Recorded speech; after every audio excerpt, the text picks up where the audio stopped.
Buenas tardes, amados hermanos, que el Señor les bendiga en esta hora. Vamos a continuar con nuestra enseñanza, la de que nos corresponde el día de hoy, ¿verdad? Estamos hablando acerca de Jeremías, sobre un pasaje muy interesante que nos lleva tanto al futuro como al pasado, donde el punto principal es, dice: maldito el varón que confía en el hombre, ¿sí? Y hemos visto que el pecado más fuerte que hay, el único pecado que hay en el mundo, es la desobediencia a Dios, ¿sí? Ya hablamos de Adán, ya hablamos también más adelante, ¿verdad?, acerca de, por un tema que tocamos acerca del diezmo, que pues lo vamos a dejar por el momento ahí, ya después lo retomaremos.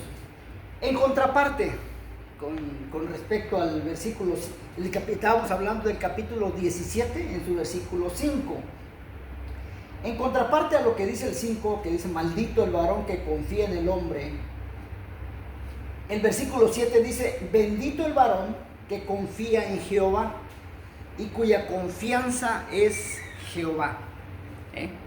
Amados hermanos, la desobediencia nos hace malditos, pero la obediencia nos hace benditos, ¿sí? Entonces ya quedan ustedes. El Señor, nuestro Dios, a todos los hombres y mujeres, nos dio un don en particular, bueno, un don prácticamente igual a todos, ¿sí? Y es el don de la,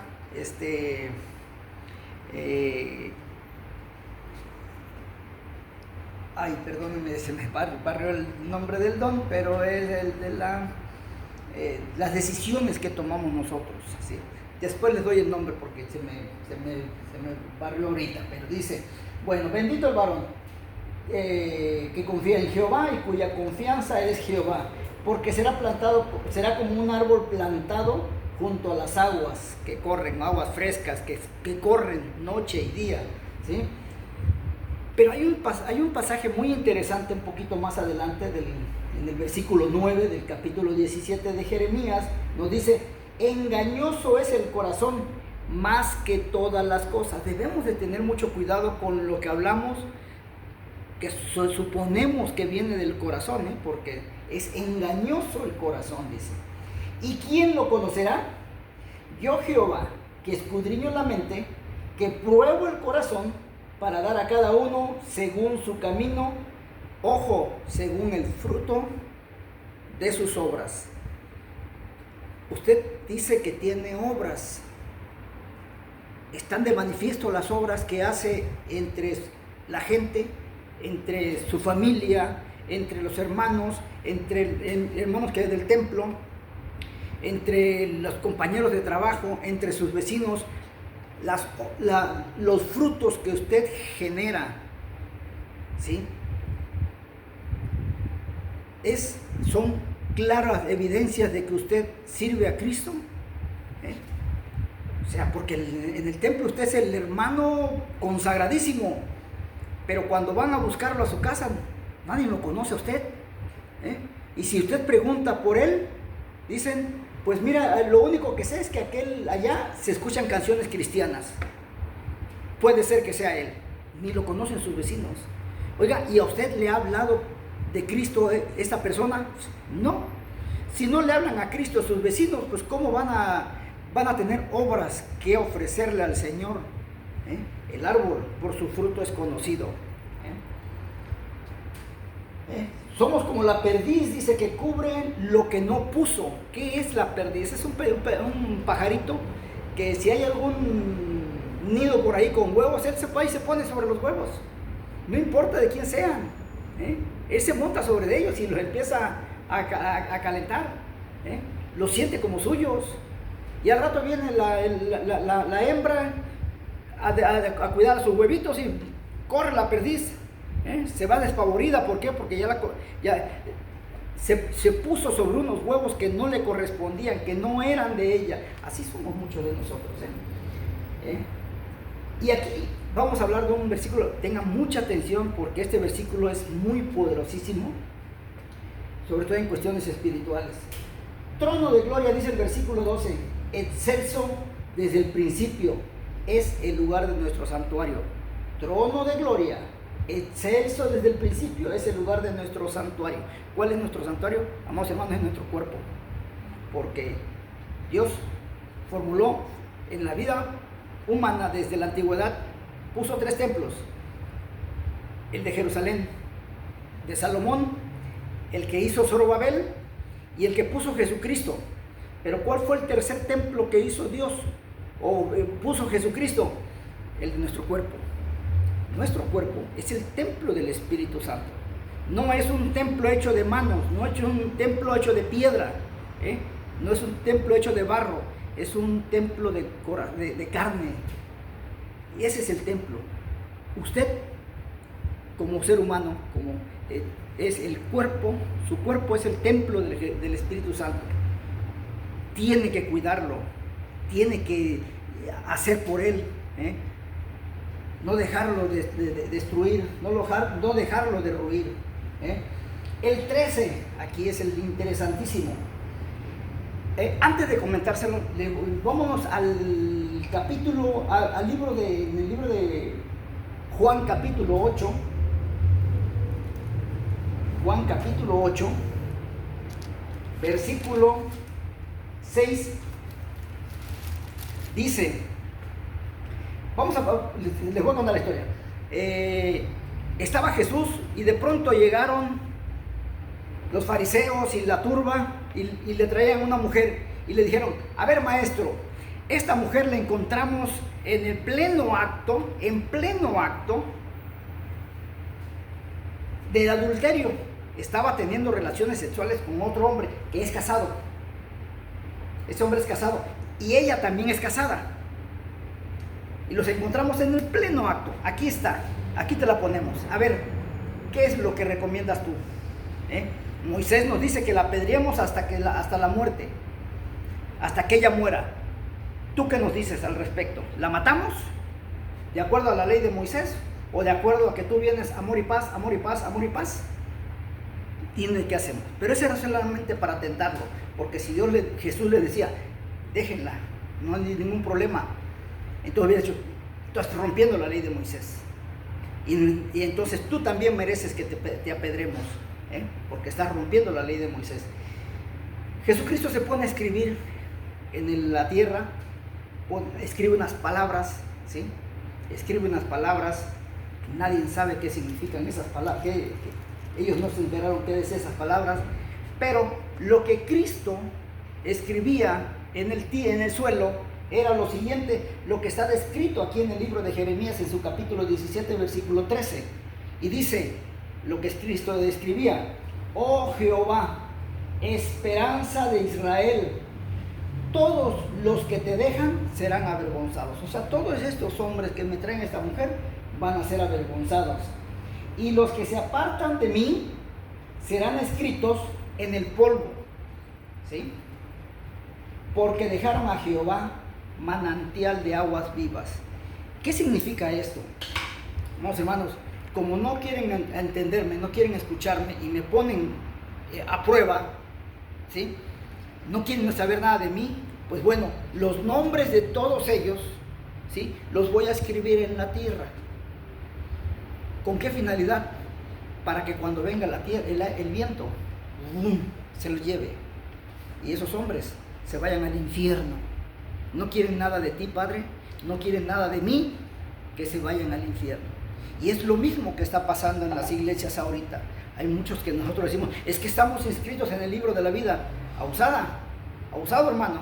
No sea que Dios te tenga inscrito, pero en el polvo de la tierra, como lo escribió Jesús, y que cuando venga el viento se lo lleve, se borre y tu nombre no esté escrito en el libro de la vida, porque muchas veces nosotros creemos que estamos haciendo las cosas bien hechas, pero las hacemos mal y no nos queremos dar cuenta, y cuando alguien nos los dice nos enojamos. A veces decimos, es que el altar es familiar, vamos a hacer un servicio familiar, y abusados, porque no porque hagas un servicio con tu familia o vayas al templo con tu familia, ya por eso se han ganado la gloria.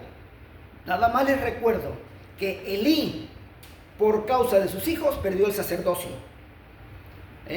y los hijos porque no tuvieron un padre que los corrigiera, que era Elí, que los debió haber corregido, también se perdieron, también murieron. ¿Y a dónde creen que se fueron? ¿A la gloria?